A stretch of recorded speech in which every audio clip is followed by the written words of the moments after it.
नमस्कार दोस्तों, मैं हूं डॉक्टर राकेश मिश्रा। जैसा आपसे मैंने वादा किया था कि मैं आर्टिफिशियल इंटेलिजेंस की टॉपिक लेकर के आऊँगा आपके सामने। तो मैं अपने साथ कुछ पॉइंट्स लाया हूँ और ये पॉइंट्स आपके साथ डिस्कस करेंगे। और इसमें जो हम शुरुआत करेंगे बहुत इंटरेस्टिंग होने वाली है। ये सबसे कॉमनली जो हमारी क्लिनिक में पेशेंट्स आते हैं, जो कंप्लेंट्स लेकर के आते हैं, वो आप गेस करो ऐसी कौन सी कंप्लेंट्स है जो लेकर के आप क्लिनिक जाते हो या मेडिसिन शॉप पे जाते हो। Imagine pain, fever, right. तो इसलिए आज जो मैंने टॉपिक आपसे ली है कि कैसे आर्टिफिशियल इंटेलिजेंस फीवर के कंप्लेंट्स में आपकी हेल्प कर सकते हैं, या मेडिसिन सेलेक्ट करने में, या डॉक्टर को कंसल्ट करने में कैसे आपकी मदद कर सकते हैं, और कैसे डॉक्टर को एट द सेम टाइम दवा आपको प्रिस्क्राइब करने के लिए क्या मदद मिल सकती है आर्टिफिशियल इंटेलिजेंस से, या ऑलरेडी ज़्यादातर डॉक्टर्स तो ऑलरेडी इक्विप्ड हैं ही। तो कौन कौन से सोर्सेस अवेलेबल हैं और क्या क्या ऑप्शंस हमारे पास होते हैं, तो वही मैं बातें करने वाला हूँ। तो शुरुआत में सबसे कॉमन सिम्टम जो है आपका फीवर और पेन है। फीवर और पेन लेकर के जब आप क्लिनिक में आते हो तो डॉक्टर्स के पास एक बहुत बड़ा टास्क होता है, क्योंकि ये एक ऐसी कंप्लेंट है जो बहुत सारे रीजंस की वजह से, बहुत सारे बीमारियों की वजह से हो सकते हैं। It's very easy for you to say कि अरे दर्द हो रहा है, फीवर है, बट हमें जो है काफ़ी ज़्यादा आपकी हिस्ट्री कलेक्ट करनी पड़ती है to narrow down to some concrete information, जिसके बेसिस पे हम एज अ फिजिशियन एक गेस कर सके कि इसमें क्या संभावित बीमारी हो सकती है। और उसमें आर्टिफिशियल इंटेलिजेंस का बहुत बड़ा रोल है। तो पहले मैं पेशेंट पॉइंट ऑफ व्यू से आपको बताता हूँ कि इसमें आर्टिफिशियल इंटेलिजेंस आप कैसे इस्तेमाल, जैसे कि आप गूगल है, आजकल तो गूगल भी आर्टिफिशियल इंटेलिजेंस पर है। अभी अलग से ऐप्स, इतने सारे ऐप्स आ गए हैं। चैट जीपीटी एक ऐसा ऐप है जो मैं भी काफ़ी टाइम से यूज़ कर रहा हूँ। तो मैं मुख्य रूप से चैट जीपीटी को लेकर के ही बातें करूँगा, बट और भी हैं कुछ एक प्रोफेशनल डॉक्टर्स के लिए भी डॉक्टर ओरेकल करके होते हैं, बट आई एम अज्यूमिंग कि ये पेड है और बहुत ज़्यादा लोग तो इनको सब्सक्राइब नहीं करेंगे जब तक कि कंपनीज जो है स्पॉन्सर ना करे।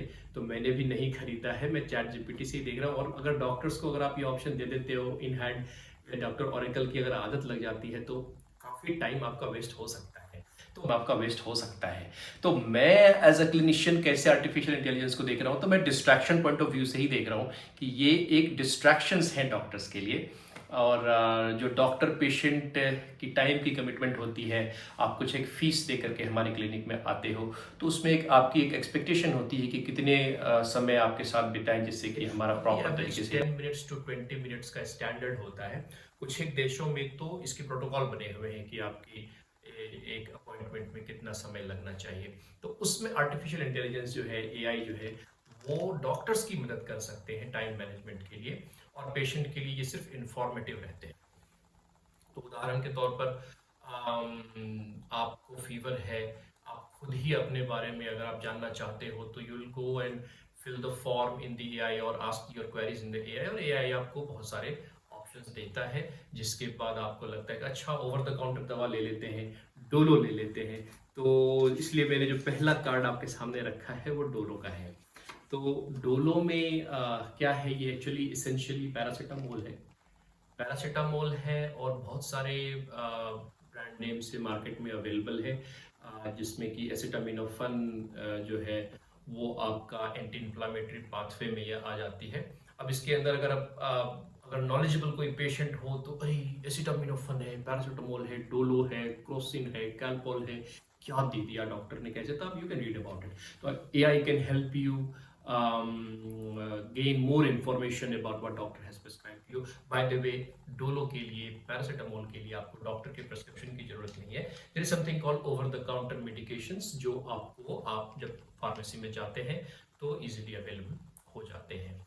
और कंप्लेंट्स, अब मैं नैरो डाउन, अब ये बातें ना बहुत लंबी हो सकती है और मैंने तो बहुत ज़्यादा ही आपसे वादा कर दिया कि 1000 पल्स लेके आऊँगा। ये पहला है जो डोलो है, तो इमेजिन इसमें कितना टाइम लग सकता है। मोटा-मोटी मैं ये कहना चाहता हूँ कि फ़ीवर के कई कारण हो सकते हैं, बॉडी एक के कई कारण हो सकते हैं, उसको आप डॉक्टर पे डिपेंड कर सकते हो। इन्फॉर्मेशन के लिए चैट जीपीटी ले लो, और छोटा-मोटा अगर फ़ीवर बॉडी एक हो तो गो टू द फार्मेसी और आप ये डोलो ले लो। और ये जितनी भी आप देख रहे हो, ये मैंने मैंने चुने हैं, कुछ गिने चुने दवा ही लेकर के आया हूँ। वैसे तो दर्द और बुखार के लिए काफ़ी सारी prescription and over the counter medication available है, और ये शहर-शहर में अलग-अलग होते हैं। अगर मैं दिल्ली, एनसीआर, गुड़गाँव की बात करूँ तो कम से कम तो 50 दवाएँ होंगी, जो दर्द, बुखार, सूजन, इन्फ्लेमेशन और इन सब चीज़ों के लिए दे सकते हैं। मैं तो मुश्किल से आपके सामने 20-25 के आसपास आज लाया हूँ।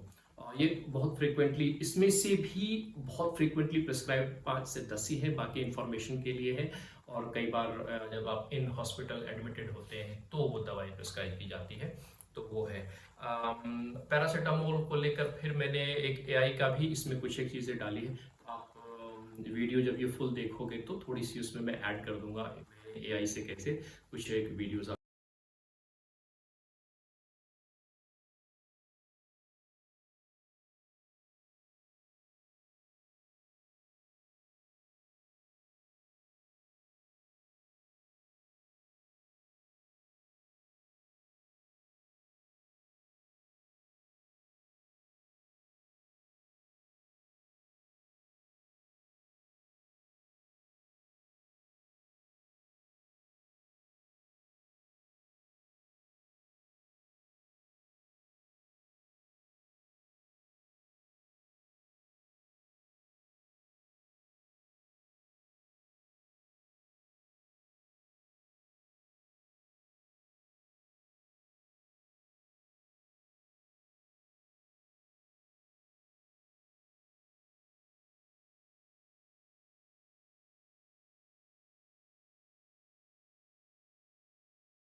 आपके सामने रखता हूँ। उसके बाद दूसरा जो मेडिसिन है हमारे सामने वो ब्रूफेन है।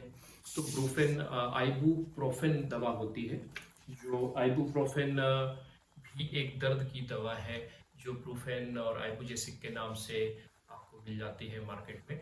और इसेंशियली ये अम, एक तरह से देखा जाए तो एंटी इन्फ्लामेटरी और एंटी पेन के पाथवे में ये भी आता है, नॉन स्टेरॉइड NSAIDs की कैटेगरी में आता है। तो ये वही, अब चैट जीपीटी और एआई पे मैं वीडियो बना रहा हूँ, तो आई एम अज्यूमिंग कि जो मेरे व्यूअर्स हैं, जो देखने वाले हैं, वो थोड़ा बहुत नॉलेज कंप्यूटर का, आईटी का, इवन अपने हेल्थ का रखेंगे, तो उसके अकॉर्डिंग ही मेरी कन्वर्सेशन रहने वाली है। तो ये ब्रूफेन आप बहुत कॉमनली दर्द के लिए दी जाती है, और NSAID इसलिए मैंने कहा कि ये भी ओवर द काउंटर हो सकता है। और ओवर द काउंटर मेडिकेशंस के लिए आपको अगेन डॉक्टर की प्रिस्क्रिप्शन की जरूरत नहीं है, कई नाम से ये मार्केट में अवेलेबल हो सकती है। और मैं थोड़ी देर में आऊँगा कि चैट जीपीटी को कैसे मिक्स करें इन सभी दवाओं में, लेकिन ये काफ़ी कॉमन है, सबको पता है, तो इसमें ज़्यादा समय नहीं देता हूँ। लॉन्ग टर्म यूज़ अगर आप करते हैं ब्रूफेन जैसी दवाओं का, तो डेफिनेटली अब एआई बड़े बड़े शब्दों का इस्तेमाल कर सकते हैं, बड़े बड़े चीज़ों का, कि haemorrhage, GI bleeding and what not. तो long term use of NSAIDs में जब आप जाते हैं तो उस तरह की चीज़ें आती हैं। If every now and then, और लेट्स से लेस फ्रीक्वेंटली, अगर आप यूज़ करते हैं, आपके डॉक्टर ने प्रिस्क्राइब किया है, डेंटिस्ट ने प्रिस्क्राइब किया, तो आप ले सकते हैं। इट्स ओके, इसमें बहुत ज़्यादा अपने आप को बॉग डाउन अपॉन करने की ज़रूरत नहीं है। अब ये तीसरी जो है, ये ट्रामाडोल मेरे पास आई है। ये थोड़ी सी अलग है, अभी जो मैंने दो दवा आपसे डिस्कस की है उससे थोड़ी सी अलग ये दवा है। ये भी दर्द के लिए और इन्फ्लामेशन के लिए देते हैं, लेकिन इसके जो काम करने का तरीका है वो थोड़ा सा अलग है।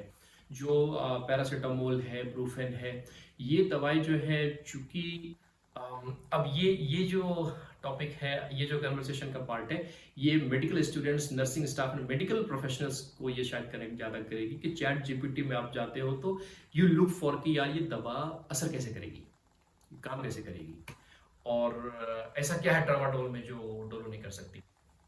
तो इसमें वही, इसके काम करने का तरीका अलग है। जब हमें मान लो बुखार होता है या फॉर एग्जांपल या दर्द अगर हो रहा है, हम कई बार आपको दर्द के लिए भी ट्रामाडोल देते हैं जब बहुत ज़्यादा दर्द हो तो उस दर्द का ना एक सिग्नलिंग मैकेनिज्म है दिमाग से लेकर के जहां आपकी इंजरी हुई है वहां तक के लिए।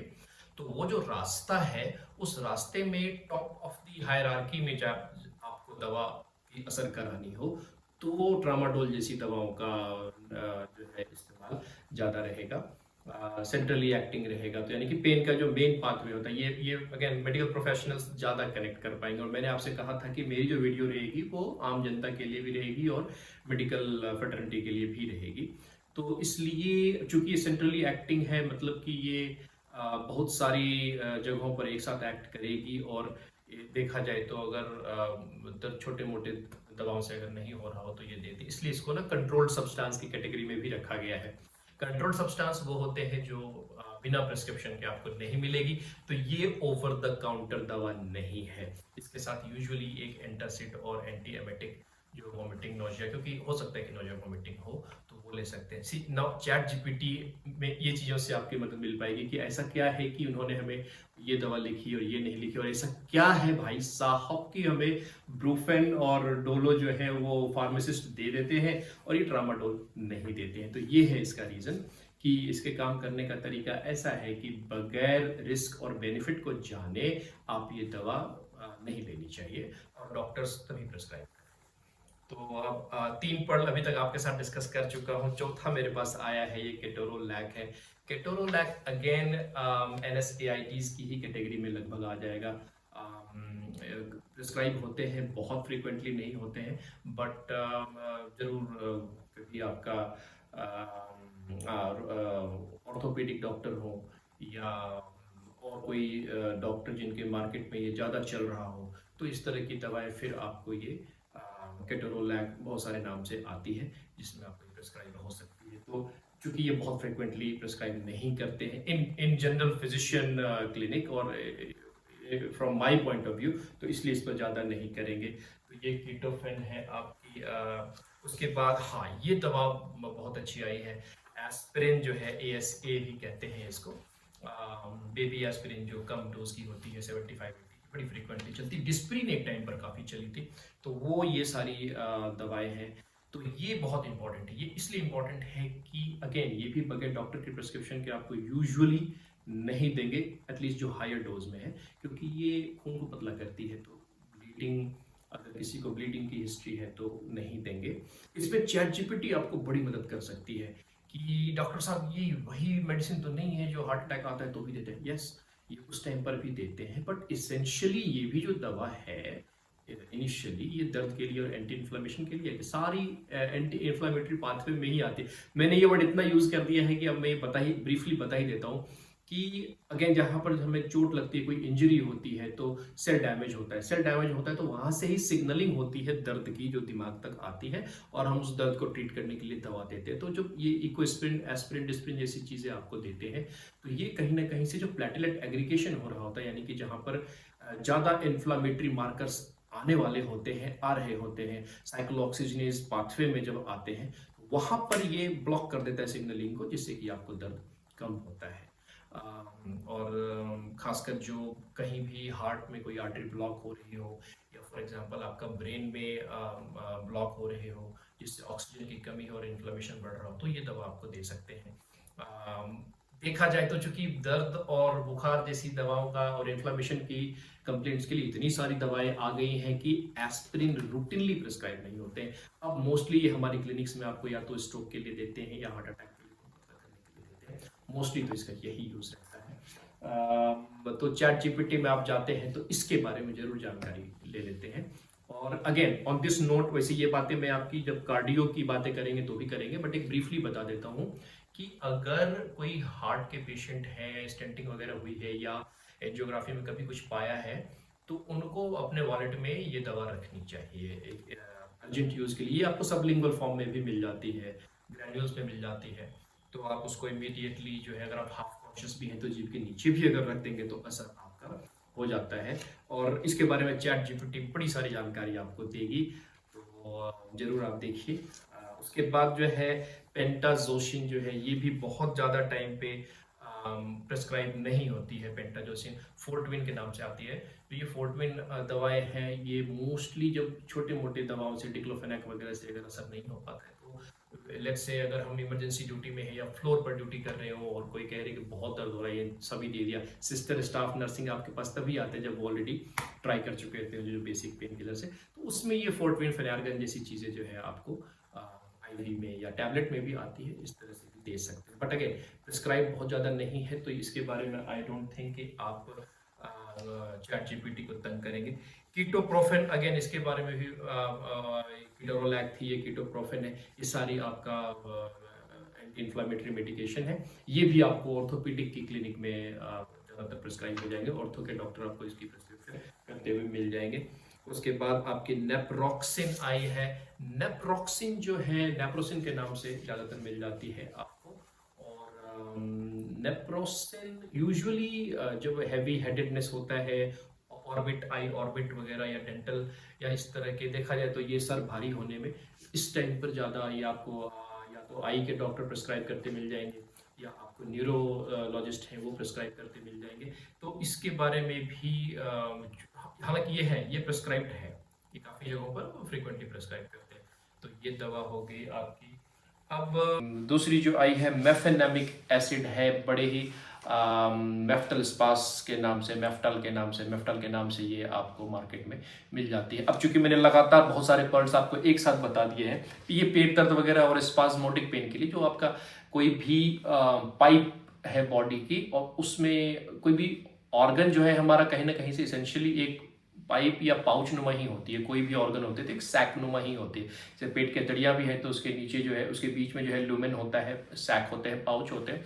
तो उसमें कई बार क्या होता है कि ऐसे ऐसे करके पेरिस्टालसिस या किसी तरह की मूवमेंट का जो पेन होता है या स्फिंक्टर्स में, तो उसमें ये मेफ्टाल वगैरह, जैसे मेफ्टाल बहुत फ्रीक्वेंटली आपका मेंस्ट्रुएशन के टाइम पे भी जो वो क्रैम्प्स होते हैं, तो उस तरह के क्रैम्पी और स्पास्मोडिक पेन के लिए मेफ्टाल स्पास आपको कई बार देते हैं। अब चूंकि मैंने इतने सारे पर्ल्स आपको बता दिए हैं बहुत फटाफट, तो बीच में एआई को ले आते हैं।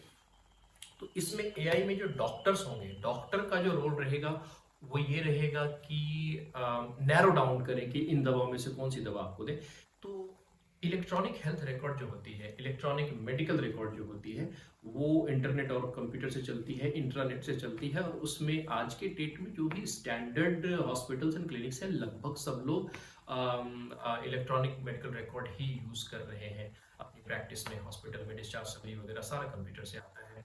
और उसमें डॉक्टर जो ये एल्गोरिदम होता है इसका एआई से कनेक्टेड होता है। और जैसे ही आपने बोला कि फीवर है, तो हमने फीवर का जब बटन वो प्रेस कर दिया है, तो उसके बाद हमारे पास ऑप्शन आ जाता है नोजिया वॉमिटिंग, तो फिर हम उसको भी पुश कर देते हैं। फिर नोजिया वॉमिटिंग आ जाती है, फिर आ जाता है कि पेट में दर्द है, कि कहाँ कौन सी जगह पे दर्द है, तो हम एक ऑर्गन पे क्लिक कर देते हैं। फिर हम ऐसे ही फर्दर जो हायरार्की, क्या बोले, एल्गोरिदम है, जो एआई जनरेटेड ये सारी जो सजेशंस आती है, इसको बोलते हैं क्लिनिकल डिसीजन सपोर्ट। यानी कि अब जो है ये एआई खुद आपको हेल्प कर रहा होता है आपके प्रॉब्लम्स को समझने में और बेहतर जो है आपको मदद करने के लिए।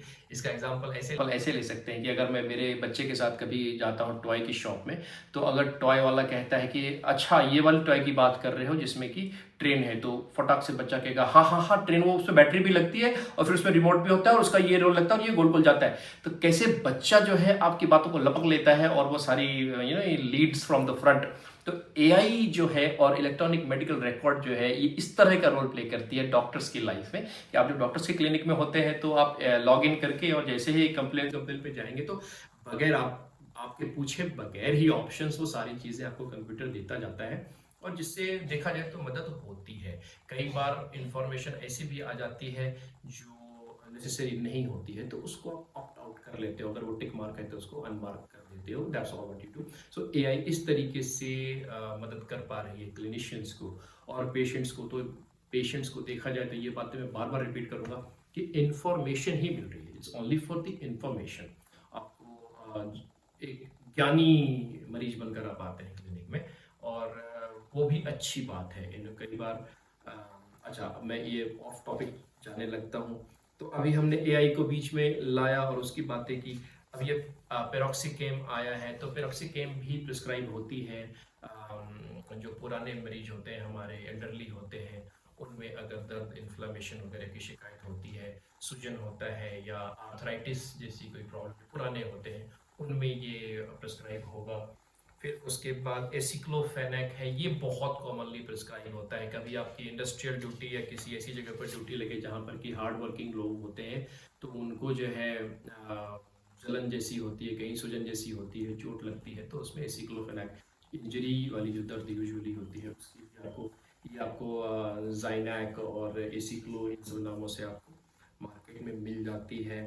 फिर डिक्लोफेनेक है, इसके बारे में बता चुका हूँ। ये तो इमरजेंसी की ट्रीटमेंट ऑफ चॉइस है, पेन के लिए अगर आप आते हैं तो डिक्लोफेनेक ही आपको देते हैं, और अदरवाइज आपको ओरल टैबलेट भी ले सकते हैं काफ़ी लंबे टाइम तक। अगेन डिक्लोफेनेक जैसी दवाओं को ओरली ज़्यादा फ्रिक्वेंटली नहीं लेना चाहिए। ये सब आपको चैट जीपीटी में, हाँ ये मैंने अच्छी टॉपिक लाई है कि अब कितनी फ्रिक्वेंटली लेना है, बातें करेंगे। अभी वीडियोस आने वाले हैं, मैं सारे राज खोलूंगा और आपको बताऊंगा कि क्यों कोई व्यक्ति पैरासीटामोल 2 ही बार क्यों ले रहा है, कोई 3 बार ले रहा है, कोई डॉक्टर कोई तो 4 बार ले रहा है। ऐसा क्या है, आप ये तो गलत कर रहे हो, वो डॉक्टर तो 2 ही बार कह रहे हैं, आप तो 3 बार कह रहे हैं। ये सारी बातें मैं आपको बताऊंगा, उसके पीछे की लॉजिक्स क्या है, रैशनल क्या है। आई एम टेलिंग यू, ये एआई आने से डॉक्टर्स की मदद ही होगी, क्योंकि आप इतने कंफ्यूज हो जाओगे कि हमें ढूंढते फिरोगे। एनी हाउ, डिक्लोफेनेक की बात हो गई, ये भी लॉन्ग टर्म में गैस्ट्रिक इरिटेशन कर सकता है, तो इसकी ज़्यादातर ये प्रिस्क्राइब नहीं होती, इमरजेंसी में काम आ जाती है, क्विक एक्टिंग है, फास्ट एक्टिंग है। अब आते हैं इंडोमेथासिन पे। इंडोमेथासिन भी आपको इंडोकैप वगैरह के नाम से आ जाती है, और ज़्यादातर अगेन ऑर्थोपेडिक या न्यूरो की क्लिनिक में आपको ज़्यादा दिखेंगे ये दवा लेते हुए लोग, बट ये भी एंटी इन्फ्लामेटरी ही है। उसके बाद आई है निमेसुलाइड। निमेसुलाइड बहुत चलती है नाइस के नाम से, ये ओवर द काउंटर है, जनता लोग बाग जाती है बाजार से ले आती है 100 ग्राम की। और निमेसुलाइड कहा जाता था पहले, ज़्यादा चलती थी ये, कि क्योंकि इनका गैस्ट्रिक इरिटेशन कम होता था इस दवा से, तो इस वजह से इसको ज़्यादा लोग यूज़ करते थे। जो सूमो और नाइस ये सब नाम से आती है, ये भी दर्द और इन्फ्लेमेशन की है। फिर उसके बाद आ जाते हैं मेलॉक्सिकैम। मेलॉक्सिकैम आपको ज़्यादातर रोमेटोलॉजिस्ट और जो ऑर्थोपेडिक डॉक्टर है उनकी क्लिनिक में मिलेगा, और ये मोस्टली जो रोमेटॉइड वगैरह डायग्नोज जिनका केस होता है उनको देना ही पड़ता है। थोड़ी स्ट्रांग होती है, लेकिन अगर रोमेटॉइड आर्थराइटिस जैसी बीमारी अगर आपकी डायग्नोज हो गई हो तो मेलॉक्सिकैम। तो फिर से हम EHR को ले आते हैं कि जैसे ही डॉक्टर ने सारी कंप्लेन ली, आपकी सारी बातें को रिकॉर्ड किया, रिकॉर्ड करने के बाद जो है डायग्नोसिस जैसे ही बनाई, रूमेटॉइड आर्थराइटिस का जब TIS टाइप कर रहे होंगे या सेलेक्ट कर रहे होंगे, फटाक से जो कंप्यूटर है वो बताएगा दवा, आप कौन सी दवा दे रहे हो, तो यार मेथोट्रेक्सेट तो नहीं दे रहे, आप मेलॉक्सिकैम तो नहीं दे रहे। तो ये सारी दवा जो है कंप्यूटर AI के थ्रू ही जनरेट करता है और डॉक्टर की मदद करता है। मैं बताऊँ बहुत टाइम सेव कर सकते हैं डॉक्टर अपने। मैं अगर अपनी प्रैक्टिस की बात करूँ तो मैंने बहुत काम किया है इलेक्ट्रॉनिक हेल्थ रिकॉर्ड के ऊपर। मुझे याद है कि हमने सिर्फ प्रिस्क्राइब ही नहीं किया है, हमने अपने फेवरेट्स भी सेव करके रखे होते थे, और पेशेंट आया, ये हमारे टेम्पलेट बने हुए थे, चलो भाई प्रिंट कर दे। हालांकि वो सारी हिस्ट्री जानने और अगर वो फॉलोअप का पेशेंट, इन सभी चीज़ों पे हम बातें करेंगे, और I am telling you AI को हम प्रमोट करेंगे, बट एक सही तरीके से। इसको ना एक हैबिट एडिक्शन मत बना करके, कंफ्यूजन ज़्यादा, मरीजों के लिए कह रहा हूँ कि आप कंफ्यूज ज़्यादा मत होना। डॉक्टर ओरेकल जैसी प्रोफेशनल सॉफ्टवेयर वगैरह से बचना। चैट जीपीटी, गूगल, ये सब ठीक है, आप यूज़ कर सकते हो। बुप्रेनॉर्फिन सब जैसी दवाएं हैं जो आपको इमरजेंसी में अगेन सबलिंगुअल जैसी चीज़ों पर देते हैं, अगर ज़्यादा दर्द हो या कुछ इस तरह की, तो बहुत कॉमनली यूज़ नहीं होता है। फिर आ जाते हैं आपकी फेनिब्यूटाजोन। फेनिब्यूटाजोन वगैरह भी यूज़ होते हैं, इन्फ्लेमेटरी कुछ साइन आ जाए तो आप इसका यूज़ कर सकते हैं। लेकिन यूजुअली तो ये बहुत कॉमनली प्रैक्टिस नहीं है, बहुत कॉमनली प्रिस्क्राइब नहीं है। फिर आ जाएंगे आप ऑक्सीफेब्यूटाजोन, ये भी उसी की लगभग लगभग एनालॉग है। तो ये भी जो दवाई होती है आपको कम प्रैक्टिस में देखने को मिलता है, लेकिन अगर मिलता है तो आप इसमें बहुत ज़्यादा, चूँकि देखो चैट जीपीटी, फिर से आ गए हम काफ़ी इंपॉर्टेंट टॉपिक पे। चैट जीपीटी और इंटरनेट जो है आपको इंफॉर्मेशन देती है। इंफॉर्मेशन देती है तो वो कहीं से क्रिएट नहीं करती है। इंफॉर्मेशन जो ऑलरेडी अवेलेबल है इंटरनेट पर, उन सभी सोर्स को एक बेस्ट गेस करके समराइज करके आपके सामने रखती है। तो ऐसा नहीं कि आप आंख मूंद करके यकीन कर लो। अगर 100 गधे ने गलत इंफॉर्मेशन डाली होगी इंटरनेट के ऊपर और आप सर्च करते हो, उसमें अगर 150 सर्च इंजन 150 सोर्स ही ले पा रहा है, तो 100 तो उसमें गधों का जो है रिस्पॉन्स आ गया है, तो गलत भी हो सकती है। तो इसलिए आपको बचना है, बिकॉज अभी एआई इतना इंटेलिजेंट नहीं हुआ है कि वो सही को सही और गलत को गलत कह सके। जस्ट सो यू नो, ये पहला एपिसोड है, लेकिन मैं बताना चाहता हूँ कि मैं आप काफी प्रामाणिकता के साथ कह सकता हूँ कि चैट जीपीटी सही को सही और गलत को गलत कह दे 100% की गारंटी नहीं है, क्योंकि ये वही कहता है जो ज्यादा लोगों ने कहा होता है। सो वही है इसका जनरेटिव ट्रांसफार्मर है ये। तो जो इन्फॉर्मेशन अवेलेबल है उसी को प्रोसेस करता है। तो उसको हमेशा डॉक्टर को कंसल्ट करके ही आप कंफर्म करेंगे कि कौन सी दवा लेनी है, कौन सी दवा नहीं लेनी है। बहुत सारे पर्ल आप, तो अब इसलिए मैं फास्ट पर्ल्स दे रहा हूँ कि ये पर्ल्स मैंने बहुत सारे बताने हैं आपको। एटोरिकॉक्सिब आई है।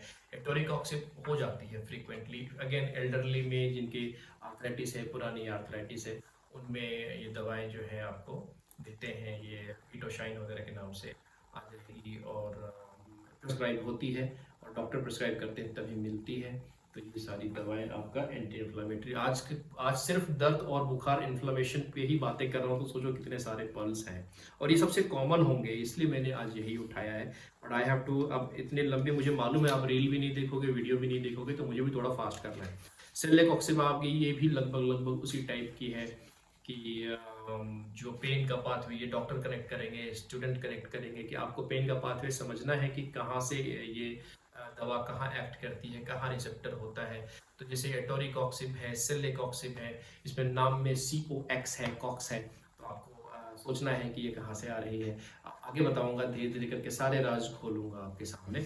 फिर उसके बाद आ जाते हैं ऑक्सासेप्रोल। ये भी लगभग जो है कम ही प्रिस्क्राइब होते हैं, या आपको न्यूरो ऑर्थो क्लिनिक में ज़्यादा आपको प्रिस्क्राइब मिल जाएंगे, लेकिन है ये आपका एंटी इन्फ्लामेटरी में ही आ जाती है। आज मुझे लग रहा है ना कि मैं, ये पहली वीडियो है इसके ऊपर, तो मैंने बहुत सारे ब्रांड के नाम नहीं बताए हैं, तो अगर मुझे दोबारा बतानी पड़ी दर्द का वीडियो, जो लोग बाग जिनके एरिया में जो ब्रांड अवेलेबल है, तो मैं उस पर भी कुछ 2-4-5 मिनट की वीडियो डाल सकता हूँ। फिर आ गया है नंबर आपका रूबीफिशियंस का। रूबीफिशियंस मतलब मलहम जो होते हैं, विक्स, आयोटेक्स वगैरह चीज़ें जो लगाते हैं, सारी वो रूबीफिशियंस होती है। और उसमें menthol, methyl salicylate, aspirin, salicylate, ये सारी चीज़ें होती है। तो ये मिक्स्ड दवाएं होती हैं, लगाने के लिए मलहम जैसी होती है, जो रूबीफिशियंस होती है। तो उसके बारे में आप चैट जीपीटी से क्या पूछोगे, आप अपने दादा नाना इन सब से पूछ लो, वो बताएंगे कौन सा चूरन और कौन सा मलहम कब और कैसे लगाना है। तो दोस्तों अब ये दूसरी जो आ गई है, ये काइमोरल है। काइमोरल भी बहुत प्रिस्क्राइब होती है ऑर्थोपेडिक की क्लिनिक में, जनरल फिजिशियन क्लिनिक में बहुत प्रिस्क्राइब होती है। कोई सूजन, एक्यूट सूजन, बच्चे को खेलते हुए चोट लग गई, फूल गया, सूज गया, तो इसमें आपको ये ट्रिप्सिन, कैमोट्रिप्सिन जैसी चीज़ें जो है मदद कर जाती है। तो इमीडिएट आइस पैक के साथ आप ये दवा दे सकते हैं। फिर आ जाते हैं सेराशियोपेप्टिडेज पे। तो सेराशियोपेप्टिडेज भी लगभग आपका एंटी इन्फ्लामेशन, एंटी सूजन जैसी चीज़ों के लिए, आपको दर्द हो अगर और स्वेलिंग अगर ग्रो कर रही हो, तो उसमें आपको ये भी बहुत फ्रीक्वेंटली, एक्चुअली ये जो दवा है सेराशियोपेप्टिडेज, क्लोरोक्साजोन, ब्रूफेन, ये कई बार ना कॉम्बिनेशन में आती है। पैरासीटामोल भी दे दिया थोड़ा सा, 325 mg का पैरासीटामोल दे दिया, 100 mg का ये दे दिया, 500 mg का ये दे दिया। ये जो पेन किलर्स हैं 2-3 मिक्स करके भी चूर्ण आपको देते हैं। तो उसमें क्लोरोक्साजोन और सेराशियोपेप्टिडेज, ब्रूफेन, ये सब ज़्यादा यूज होते हैं, बट होते जरूर हैं, ये काफ़ी कॉमन दवाएं हैं। फिर उसके बाद आ जाइए आप वही क्लोरोक्साजोन पे आ गए, जो फिर से कॉम्बिनेशन में ज़्यादातर आपको ये दवाई मिल जाती है। फिर उसके बाद आ जाओ बैक्लोफेन पे। बैक्लोफेन इसेंशियली दर्द और बुखार के लिए उतना नहीं है। ये आपका जो है हिचकी वगैरह जब आती है मसल रिलैक्स करने के लिए आपको, तब ये दवा देते हैं। ज़्यादा डोज की नहीं देनी चाहिए अगर आप सुपरवाइज नहीं कर पा रहे हो तो। मसल इतना भी रिलैक्स, डायफ्राम इतना भी ज़्यादा रिलैक्स ना हो जाए कि सांस की ही समस्या होने लगे, तो संभाल करके लेकिन देते हैं। लियोफन बैक्लोफन काफ़ी रूटीनली प्रिस्क्राइब्ड है। उसके बाद आपका मैंने दूसरा कोल्चिसिन का लिया है। ये भी डायग्नोज्ड केसेस के लिए ही लेंगे, ये आपका रैंडम पेन के लिए नहीं लेंगे। ये अगेन आर्थराइटिस जैसी चीज़ें अगर डॉक्टर ने आपको बता दिया है कि आपको जोड़ों में जो है इन्फ्लामेशन हो रहा है, डायग्नोसिस बन गई है, तब ये दवा ले सकते हैं थोड़ी सी 0.5 मिलीग्राम। ये दवा जो है आपका रूटीनली प्रिस्क्राइब है, लेकिन ऑर्थो के क्लिनिक में, रोमेटो के क्लिनिक में, अब देखा जाए तो जनरल फिजिशियन की भी क्लिनिक में होती है, लेकिन ये सारी प्रिस्क्रिप्शन मेडिसिन है, आपको ऐसे नहीं लेना है। फिर से आ जाते हैं ये आपका फेबुक्सोस्टैट है, जैसे कोल्चिसिन, फेबुक्सोस्टैट, ये सारी आपका यूरिक एसिड जैसी चीज़ें अगर बढ़ जाती है जॉइंट्स में, डायग्नोसिस बन गई है आपकी कि आपको गाउट है, आपका यूरिक एसिड बढ़ा हुआ है, किडनी फंक्शन टेस्ट आप कराते हैं, किडनी फंक्शन टेस्ट में वो बढ़ के आ गया यूरिक एसिड, तो चलो भाई ये फेबुटाज ले लो 40।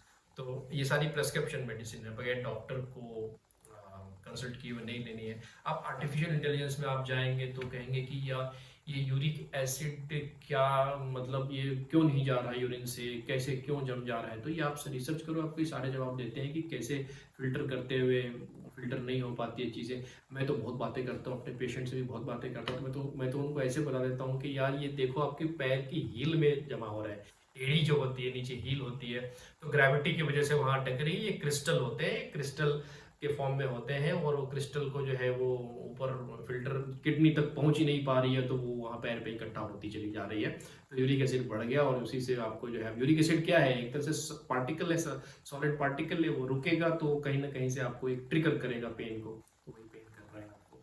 तो ये सारी चीज़ें आपको चैटजीपीटी में देखनी है, बहुत आसान है कि आप ये दवाई लेकर के आप इनको फिर से फिल्टर कर सकते हो। लास्ट में आपके लिए लेकर आए हैं प्रोबेनासिड। ये भी आपका इसी सभी फंक्शंस के लिए, आर्थराइटिस के लिए है, क्रिस्टल्स के लिए है, और प्रिस्क्रिप्शन मेडिसिन है। तो प्रिस्क्रिप्शन मेडिसिन जो है जब डॉक्टर बताए तभी लेंगे। आज मैं इतने ही पढ़ आपको दूंगा, लेकिन बातें और कर सकते हैं। दोस्तों मैंने चैट जीपीटी से पूछा कि पैरासीटामोल है, वो मैंने डॉक्टर ने मुझे प्रिस्क्राइब किया है, तो मुझे कितनी डोज लेनी है। तो फिर चैट जीपीटी महोदय ने उसका फिर जवाब दिया है। ये सारे स्क्रीनशॉट मैं आपके सामने शेयर करूंगा। और artificial intelligence in health care जो है, ये तब तक 100% जो है फंक्शनल या एप्लीकेबल नहीं होता है जब तक कि मास केयर गिवर जो है, आई मीन जो केयर गिवर जो दिन भर में कितने पेशेंट्स देखते हैं, यूजुअली दिल्ली में जो गवर्नमेंट हॉस्पिटल्स हैं उसमें नंबर नहीं आता इन लोगों का, तो वहाँ पर आर्टिफिशियल इंटेलिजेंस की बहुत ज़रूरत है। और वो सिर्फ क्लिनिकल आप मत सोचो, देखो हेल्थ इज ओवरऑल, इसमें अगर आप सिर्फ क्लिनिकल का सोच रहे हो कि डॉक्टर प्रिस्क्राइब क्या कर रहा है, बीमारी क्या, नहीं, कम से कम if according to me and my experience, patient की ट्रीटमेंट में, पेशेंट के हॉस्पिटल एंटर होने के टाइम से ही असर पड़ने लगता है।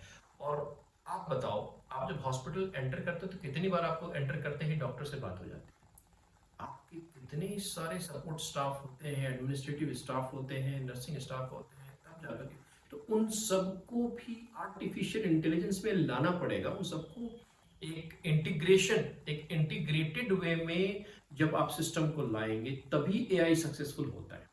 मेरे कहने का ये मतलब है कि मान लो कि पेशेंट आया, पेशेंट आने के बाद उसकी नाम क्या है, एज क्या है, कहाँ का है, वहाँ कौन सी बीमारी हुई है, ये सब अगर कंप्यूटर में एंटर होता चला गया एआई के थ्रू, आर्टिफिशियल इंटेलिजेंस के थ्रू, तो by the time patient doctor के पास आया है तो ये सारी इंफॉर्मेशन होने से काफ़ी समय बच जाता है। और क्लिनिकल पॉइंट ऑफ व्यू से आप चैट जीपीटी जैसी चीज़ों पर जितनी सारी चीज़ें पूछते हो, कभी ये भी पूछ लो कि भाई मुझे इतने दिन से लूज मोशन हो रहा है, तो कभी स्टैटिस्टिक्स निकाल लो, कहीं उस एरिया में टाइफाइड तो नहीं है फैला हुआ, तो फिर टाइफाइड की वैक्सीन लगाइए अगर आप उस एरिया में रहते हैं तो।